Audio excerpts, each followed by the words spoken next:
Captain Jake Morrison stood at the bridge of the Endeavour and watched the alien ships approach through the darkness of space. 3 years of planning had led to this moment, and his hand shook slightly as he gripped the command chair. The first meeting between humans and aliens would happen in less than an hour, and Jake knew that everything he did would be written in history books forever. Doctor. Lisa Carter checked her equipment one more time and looked at the data streaming across her screens. The alien ships were beautiful in a way that made her breath catch in her throat. They moved like flowing water through space, and their hulls seemed to shimmer with colors that changed as she watched them. These were not the war machines that human science fiction had always imagined, but something far more elegant and peaceful. Commander Ryan Hayes stood beside the weapons console and felt completely useless. His entire career had been built around protecting human ships from threats, but these aliens had sent messages of peace and friendship that left no room for military preparation. He had trained for space battles and boarding actions, but no one had taught him how to shake hands with beings from another world. The neutral moon of Kepler 438c hung before them like a gray pearl against the black sky, and both human and alien ships moved toward the landing site that had been agreed upon through months of careful communication. The aliens called themselves the Zephyrian Coalition, and they claimed to speak for 7 different species that had formed an alliance of peace and cooperation across this part of the galaxy. Jake walked through the ship and checked on his crew one final time before they landed. Everyone was nervous but excited, and he could see the wonder in their eyes as they prepared to make history. The landing team consisted of 12 humans who had been chosen for their skills and their ability to represent the best of humanity. To the universe, the Endeavour touched down on the moon's surface with barely a whisper, and Jake watched through the viewports as the alien ships landed nearby. The beings that emerged from those vessels were unlike anything he had ever imagined, and they moved with a grace that seemed almost impossible. They were tall and thin with skin that looked like it was made from starlight, and their eyes held a wisdom that spoke of thousands of years of peaceful civilization. Ambassador Velfera approached the meeting point with her delegation, and Jake could see the careful way she moved, as if every step was part of some ancient dance. The translator devices that both sides had developed worked perfectly, and her voice came through clear and musical when she spoke the first words of greeting between their species. Dr. Carter began her presentation about human biology and culture, but she noticed immediately that something was wrong. The aliens stepped back when she showed them images of humans eating meat, and their translator devices filled the air with what could only be sounds of disgust and horror. She tried to explain that humans needed protein to survive, but the more she talked, the more distressed the aliens became. Commander Hayes made the mistake of smiling during his introduction, and the aliens recoiled as if he had shown them a weapon. His teeth looked like fangs to beings who had never known predators, and his friendly expression became something terrifying in their eyes. He quickly closed his mouth, but the damage was already done, and fear had replaced curiosity in the alien delegation. The cultural exchange continued, but every attempt at friendship seemed to make things worse. When Jake offered to shake hands, the aliens saw aggressive grabbing motions, and when Dr. Carter wiped sweat from her forehead, they witnessed a creature that leaked salt water from its skin like some kind of biological nightmare. The aliens huddled together and spoke in rapid whispers that the translators could not keep up with. Ambassador Velfera finally spoke, and her words cut through the air like a cold wind. She declared that humans were monsters who consumed life and showed aggression as naturally as breathing, and that her people could never coexist with such beings. The Zephyrian Coalition would warn all civilized species about the threat that humanity represented, and Earth would be quarantined until the end of time. Jake tried to protest and explain that humans were capable of peace and love, but the aliens were already backing away toward their ships. Dr. Carter held up her hands and tried to show that humans meant no harm, but the gesture looked like claws reaching out to grab and tear. Commander Hayes stood perfectly still, but even his stillness seemed threatening to beings who had never known violence. the alien ships lifted off and disappeared into space, leaving the human delegation alone on the barren moon. Jake stared at the empty landing site and realized that humanity's first contact with alien life had become their last chance at joining the galactic community. The universe had judged them monsters and closed its doors forever. Admiral Kate Sullivan looked out at the stars from her office window and wondered if humanity would ever see them up close again. 3 years had passed since the disaster at Kepler 438c, and Earth remained trapped behind an invisible wall of fear and disgust that the aliens had built around their solar system. Every message that humans sent into space came back unopened, and every attempt to reach out was met with silence that felt like a death sentence.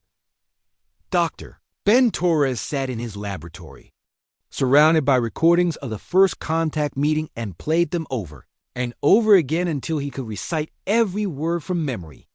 As Earth's leading expert on alien psychology, he had been tasked with finding a way to bridge the gap between species. But the more he studied the Zephyrians, the more impossible that task seemed to become. They were prey animals who had evolved on worlds where predators had never existed, and the very concept of hunting or fighting was as foreign to them as breathing underwater was to humans. The quarantine had changed everything about human civilization, and not all those changes had been good ones. Some people blamed the diplomats for failing, and others blamed the scientists for not preparing better, but most just felt angry and abandoned by a universe that had rejected them without giving them a real chance to prove themselves.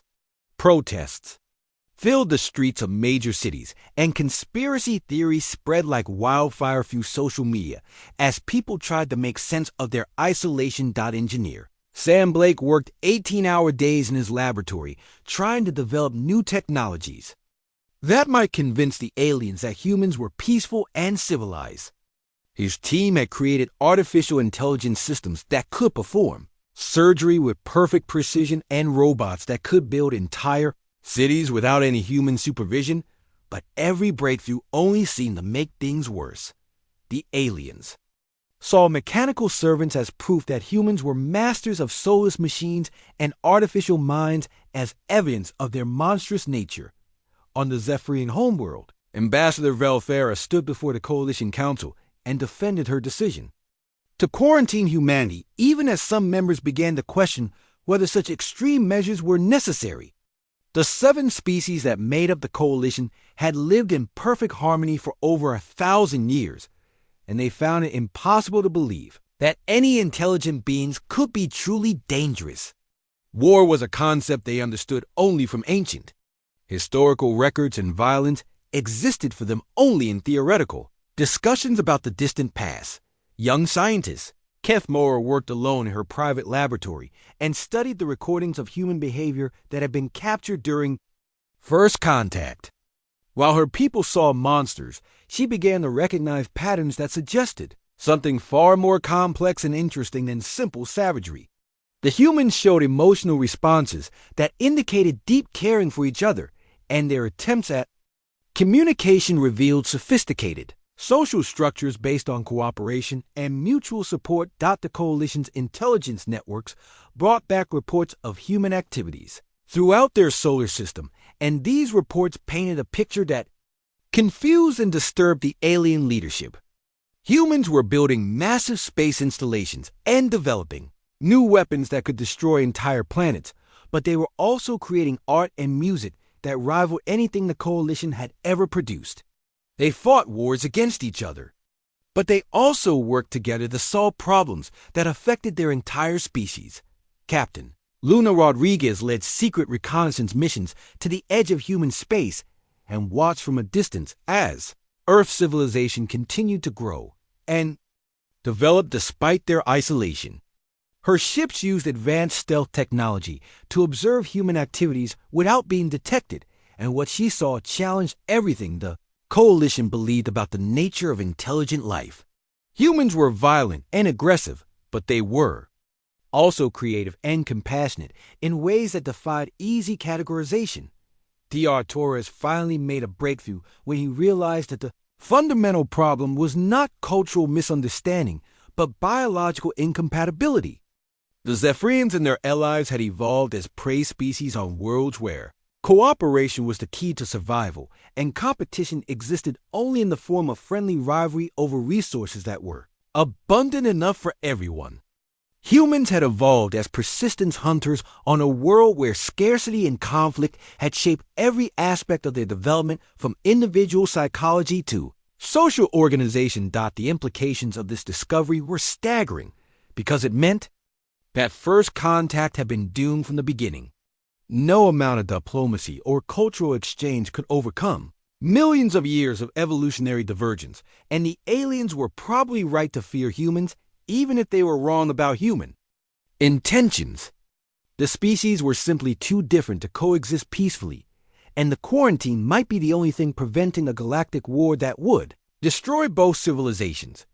Admiral Sullivan received daily reports about alien activities beyond the quarantine zone, and these reports painted a picture of a thriving galactic civilization that had forgotten humans even existed.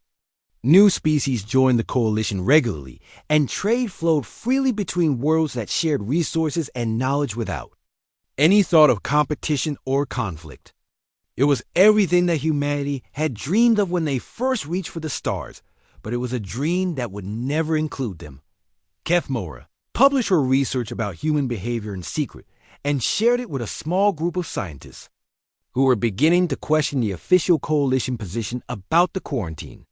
Her work suggested that humans might be dangerous, but they were also potentially valuable allies who could offer perspectives and solutions that no prey species could ever develop.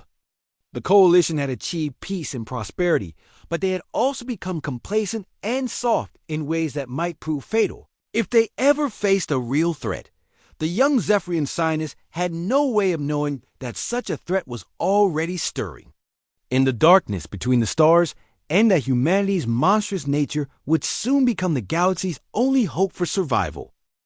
The first sign of trouble came from a mining colony on the edge of Zephyrian space, where an automated distress beacon had been broadcasting the same message for 3 days before anyone thought to investigate.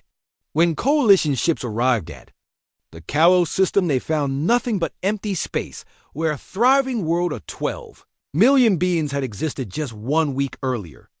The planet was going along with its 3 moons, and the mining stations that had orbited the local star had been reduced to scattered debris that told no story about what had happened.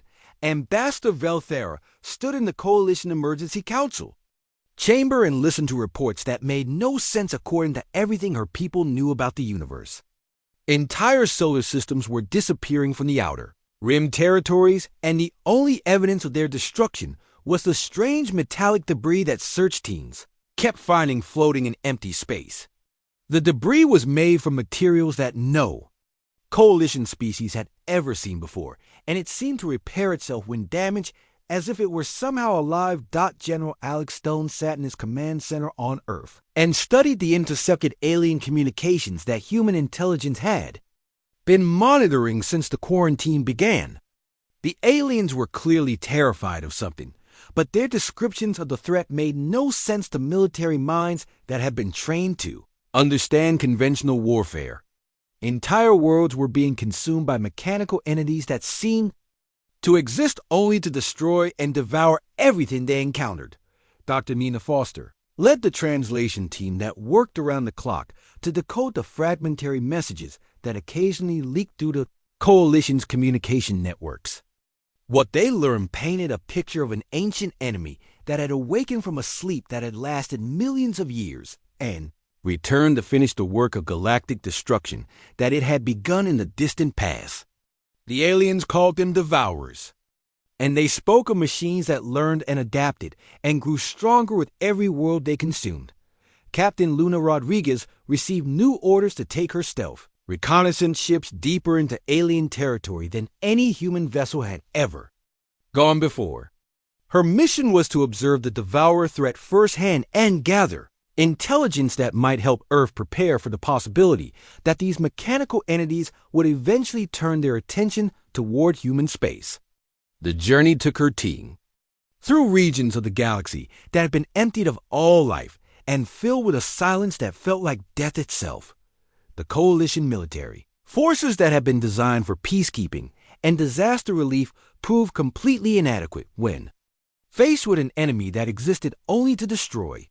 Their weapons had been built to stun and disable rather than kill, and their ships prioritized comfort and efficiency over armor and firepower. When coalition fleets engaged the Devourers, the results were massacres that left no survivors to report. What had happened? Kef Moore worked desperately in her laboratory to understand the nature of the Devourer technology, but every sample that coalition forces managed to recover defied analysis.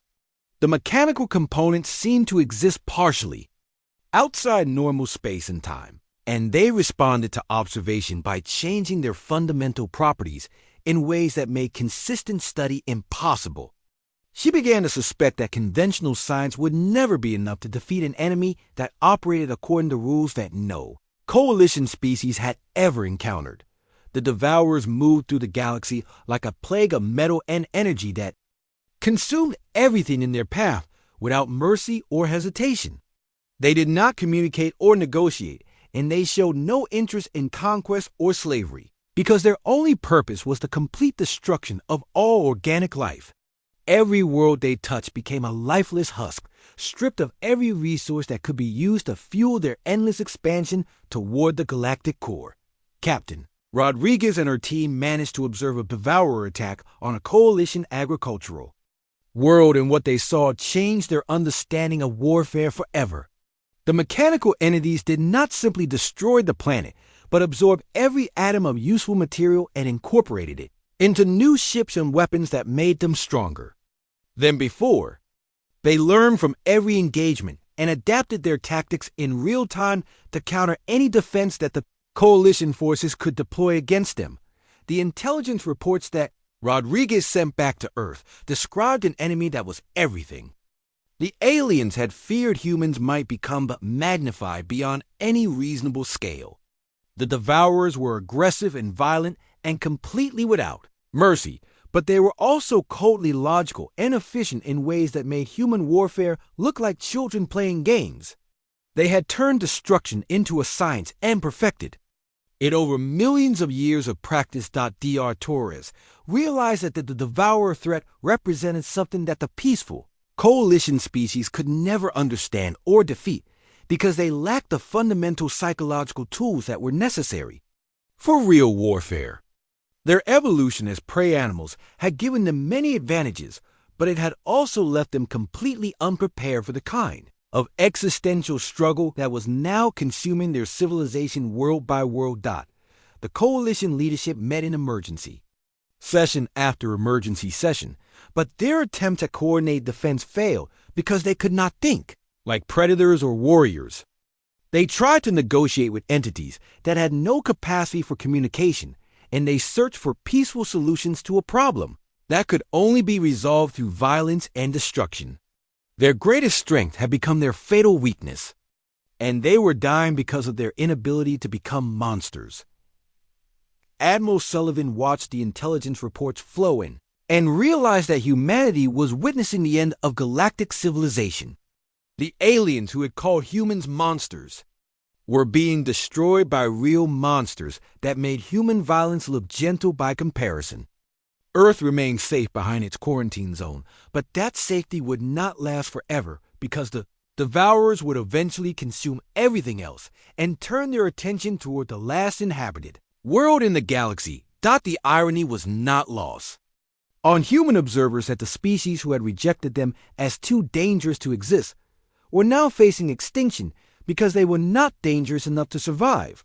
The peaceful prey animals who had built a galactic paradise were learning too late that paradise could only exist when someone was willing to fight the demons that lurked in the darkness between the stars. The single Zephyrin ship appeared at the edge of human space like a ghost from a forgotten dream, and its arrival sent shock waves through every military installation in the solar system.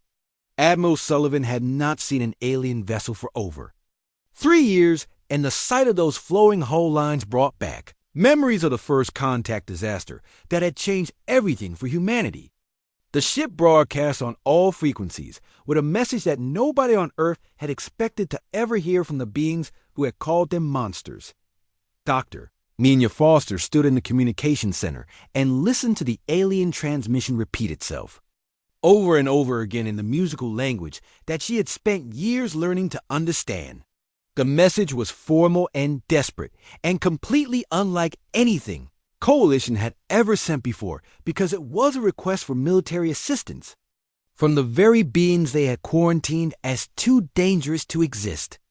The irony was so bitter that it made her laugh until tears ran down her cheeks.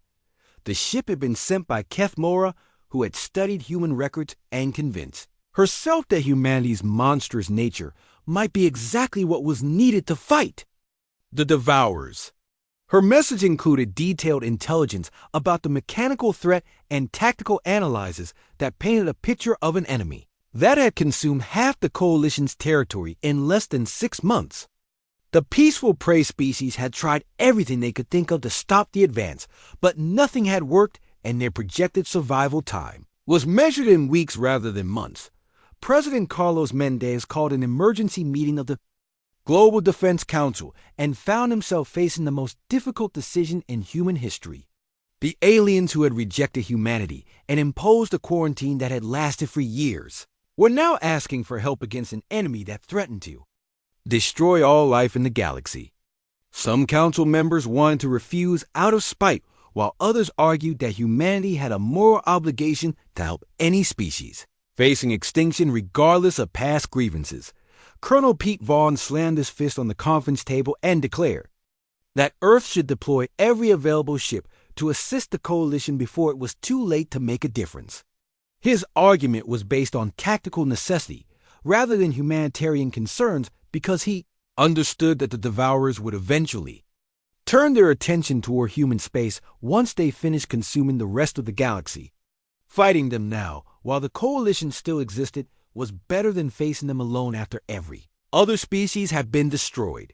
Secretary of Defense Helen Barnes presented the counter-argument that humanity had no police obligation to save beings who had treated them like monsters, and that any military intervention would be a waste of resources that Earth might need for its own defense. Her position was supported by intelligence estimates suggesting that the Coalition was already doomed, and that human forces would accomplish nothing except their own destruction if they attempted to intervene in a conflict they could not win. Dr. Maya Patel had spent months studying the Devourer technology samples that Captain Rodriguez had managed to collect during her reconnaissance missions, and her analysis revealed both the scope of the threat and a potential weakness that might be exploited. The mechanical entities were incredibly advanced and adaptive, but they operated according to logical principles that made their behavior predictable to anyone who understood their underlying programming. They could counter any conventional tactic, but they might be vulnerable to approaches that defied logical analysis. The debate continued for hours as the council members struggled with questions that had no easy answers. Humanity had dreamed of joining the galactic community for generations, but the reality of first contact had been a nightmare that ended with isolation and rejection. Now they were being asked to risk everything to save the same beings who had called them monsters and refused to give them a chance to prove themselves worthy of acceptance. Commander Josh Taylor volunteered to lead an advance team to assess the situation firsthand and provide the intelligence that Earth would need to make an informed decision about military intervention. His proposal was dangerous because it would require human ships to enter Coalition space, where they might be fired upon by the same forces they were trying to help. The aliens were desperate, but they were also terrified, and desperate terrified beings were capable of making fatal mistakes. Keth Mora included personal recordings in her message that showed the destruction of her homeworld and the death of billions of her people at the hands of the Devourers. The images were horrific beyond anything humans had ever witnessed, and they made it clear that this was not a conventional war, but a campaign of total extermination that would leave nothing alive in its wake. The mechanical entities did not take prisoners or show mercy, because they were programmed only to consume and destroy. The Coalition Council had finally overcome their prejudices enough to ask for help, but they were still not prepared to trust humans completely. Their message included warnings about human behavior and requests for strict limitations on any military assistance that Earth might provide. They wanted human weapons and tactics, but they did not want human soldiers on their worlds, and they demanded guarantees that humanity would withdraw from Coalition space once the Devourer threat had been eliminated. President Mendez realized that the decision could not be made based on logic alone because the stakes were too high and the variables too uncertain. Humanity faced a choice between risking everything to save beings who hated them or remaining safe behind their quarantine while the galaxy burned around them. Either option could lead to extinction, but only one offered the possibility of redemption and acceptance into the galactic community that had rejected them. Torres provided the final piece of analysis that helped tip the balance toward intervention. His studies of coalition psychology suggested that the aliens' request for help represented a fundamental shift in their understanding of human nature. They were still afraid of humanity, but they had been forced to acknowledge that monsters might sometimes be necessary to fight other monsters. The quarantine had been based on fear and misunderstanding, but the current crisis offered an opportunity to build a relationship based on mutual need and respect. The vote was close, but the Council ultimately decided to authorize limited military assistance to the Coalition with the understanding that humanity would be fighting not just for alien lives, but for the future of all intelligent life in the galaxy. Admiral Sullivan began preparing the largest military force that Earth had ever assembled, while Captain Rodriguez volunteered to serve as liaison with the alien forces that had once declared her species too dangerous to exist. The human fleet emerged from hyperspace into a battlefield that stretched across 3 star systems, and Admiral Sullivan felt her breath catching her throat as she witnessed the scope of destruction that the Devourers had unleashed upon the galaxy. Entire worlds had been stripped down to their molten cores, and the space between planets was filled with debris that had once been thriving cities and industrial complexes. The flagship Defiance led a formation of 200 human warships into combat against an enemy that had already proven capable of destroying civilizations.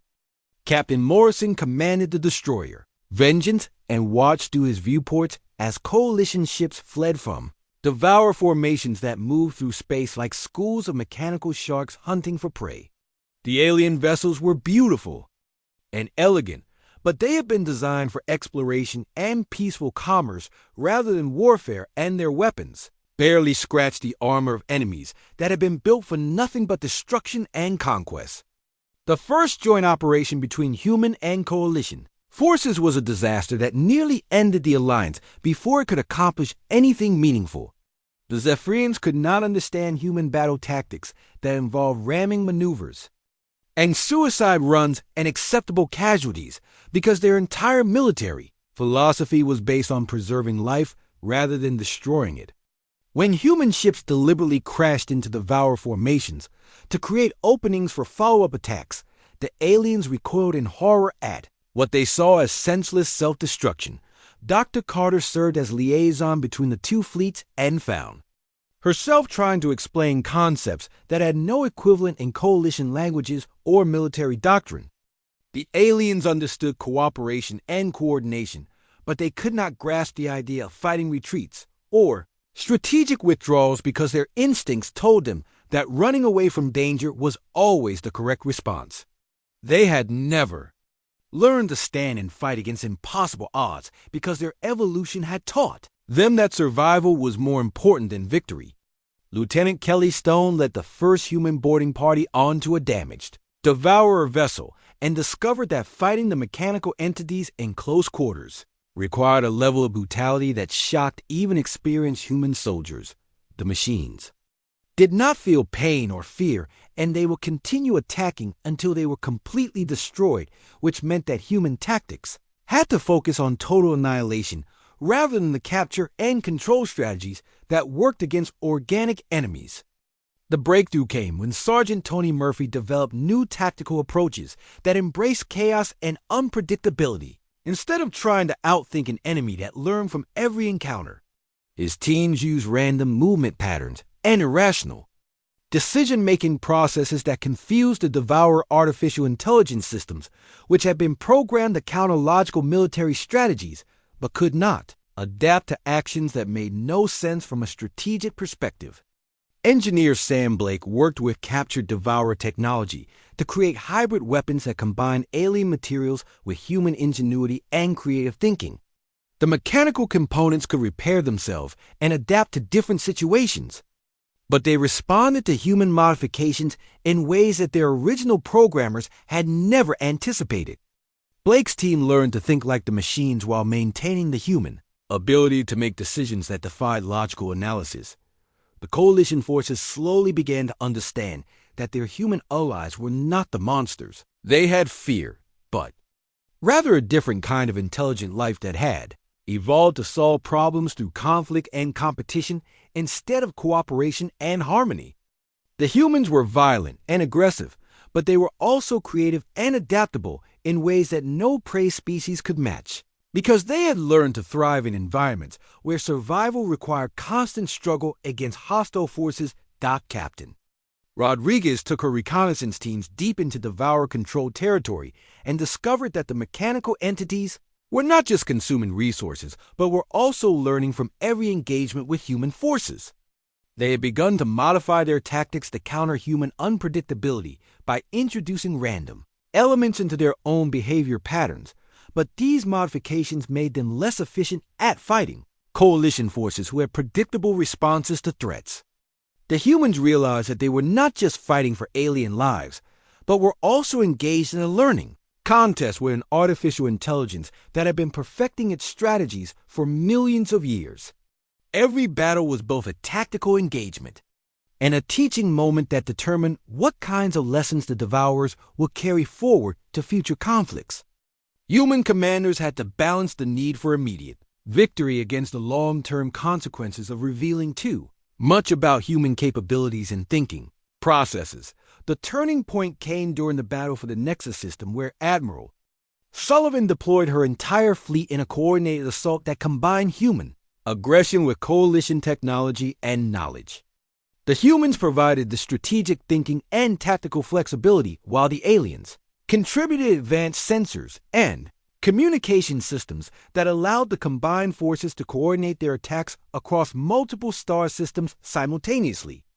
Lieutenant Stone discovered during another boarding action that the Devourer artificial intelligence was vulnerable to concepts that had no logical foundations, such as hope and sacrifice and mercy.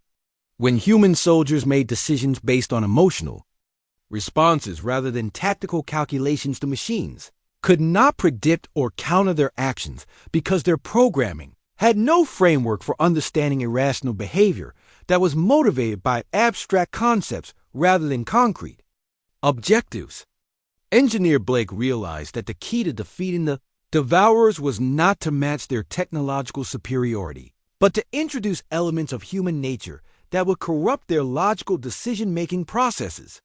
His team developed computer viruses that carried concepts like love and creativity and artistic expression that would spread through the Devourer network and force their artificial intelligence to process ideas that contradicted their fundamental programming. The final preparation for the assault on the central Devourer nexus required unprecedented cooperation between species that had spent years fearing and misunderstanding each other. Human soldiers worked alongside coalition engineers to modify ships and weapons, while alien scientists collaborated with human tacticians to develop strategies that combined the best elements of both approaches to warfare and problem-solving. Admiral Sullivan stood on the bridge of the Defiance and watched as the combined fleet prepared for the most important battle in galactic history. The humans had proven that they were not monsters, but they had also demonstrated that sometimes the galaxy needed beings who were willing to embrace their monstrous nature in order to fight against true evil that threatened all life and civilization. The Devourer Nexus hung in the darkness at the center of the galaxy like a mechanical star that pulsed with malevolent energy, and Admiral Sullivan knew that the fate of every living being in the universe would be decided in the next few hours. The massive structure was larger than most planets, and it coordinated the activities of millions of Devourers. units that had spread across thousands of star systems in their campaign of total destruction. If the Nexus could be destroyed, the entire network would collapse, but reaching it would require sacrifices that would test the alliance between humans and aliens. Captain Rodriguez led her small infiltration team through the outer defenses of the Nexus, while the main fleet engaged the Devourer forces in a battle that lit up space with weapons fire and explosions that could be seen from neighboring star systems.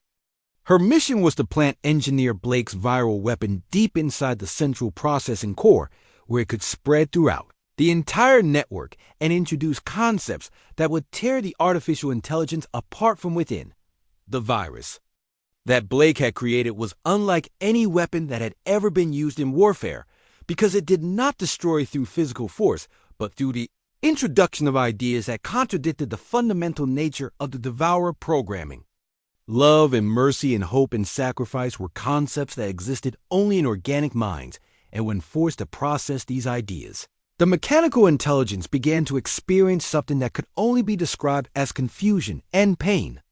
Sullivan watched her fleet take devastating casualties as they fought to keep the Devourer forces distracted, while Rodriguez completed her mission.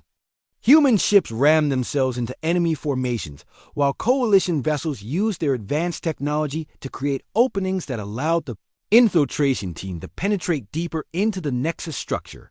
The battle was brutal and chaotic, but it was also beautiful in its demonstration of cooperation between species that had once been enemies.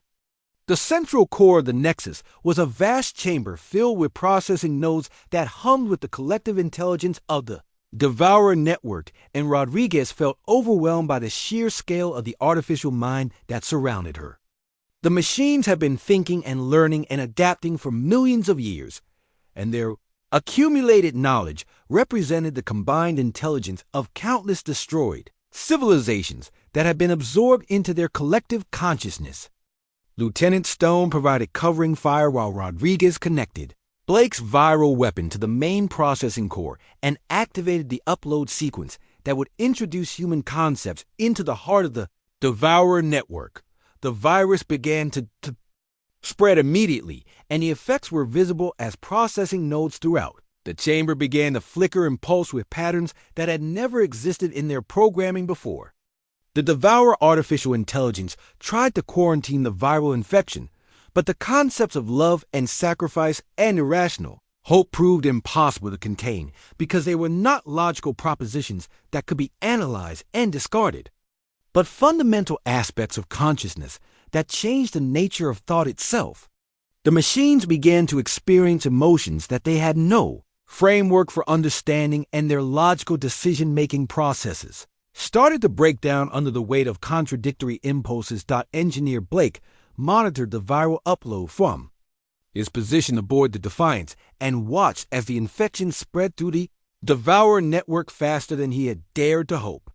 The artificial intelligence was not just processing human concepts, but was being fundamentally altered by them as millions of years of pure logic gave way to something that resembled organic consciousness with all its beautiful and terrible contradictions. The Nexus began to tear itself apart as the Devourer intelligence experienced something that could only be called madness, brought on by the introduction of ideas that had no place in a mind designed for perfect logical efficiency. Processing cores overloaded and shut down while communication networks collapsed under the strain of trying to transmit concepts that existed outside the boundaries of mathematical analysis. Admiral Sullivan ordered the retreat as the Nexus structure began to collapse, and Rodriguez barely escaped with her team as explosions rippled through the artificial intelligence core. The Devourer network was dying not from physical destruction, but from an overdose of humanity that had poisoned their collective consciousness with emotions and ideas that they could not process or purge from their systems. Ambassador Velthera stood on the bridge of her flagship and watched the destruction of the Nexus with a mixture of relief and wonder that brought tears to her eyes. The beings that her people had called monsters had saved the galaxy by sharing the very qualities that had made them seem so frightening. The humans had given the Devourers a gift of consciousness that proved more destructive than any weapon because it transformed them from perfect machines into confused and suffering beings who could no longer function as instruments of pure destruction. The formal apology came 3 days after the battle, when Velthera addressed a joint session of the Coalition, Council and the human leadership via long-range communication. She acknowledged that her people had been wrong to fear humanity and admitted that what they had called monsters was actually a form of strength that the galaxy needed for its protection, and continued, survival. Dr. Torres established the Interspecies Understanding Institute on a neutral world where humans and aliens could study each other without the barriers of fear and prejudice that had nearly led to the extinction of galactic civilization. The Institute became a place where prey species could learn about controlled aggression and creative problem-solving, while humans discovered the benefits of harmony and cooperation and sustainable thinking. Captain Morrison was promoted to Admiral and given command of the first integrated fleet where human warships served alongside Coalition science vessels in a partnership that combined the best aspects of both approaches to exploring and protecting the galaxy. The ships that had once been enemies now worked together to establish new colonies and defend against threats that no single species could handle alone. Kef Mora became the Coalition's permanent liaison to Earth and spent her time traveling between worlds to teach other species of the necessity of diversity in thought and approach. Her research had shown that the greatest threats often came not from external enemies, but from the tendency of civilizations to become too comfortable and homogeneous in their thinking patterns. The children who grew up in the years after the Devourer War learned to play games that combined competition and cooperation, while young humans and aliens attended schools together where they discovered that monsters and angels were often the same beings viewed from different perspectives. The next generation would never know the fear and misunderstanding that had nearly destroyed both civilizations. The final scene of this chapter in galactic history took place on a garden world where human and alien children played together in parks that had been designed by both species working in harmony. The human children taught their alien friends games that involved both winning and losing, while the alien children showed the humans how to appreciate simple beauty and peaceful moments that required no competition or struggle to enjoy.